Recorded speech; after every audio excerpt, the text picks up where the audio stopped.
Guys তোমরা সবাই কিরকম আছো? আশা করছি তোমরা সবাই ভালো আছো।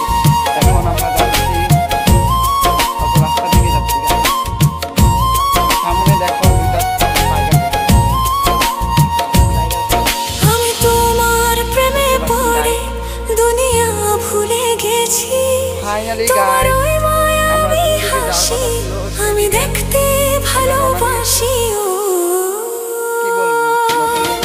আমি তোমার প্রেমে পড়ে দুনিয়া ভুলে গেছি। তোমার ওই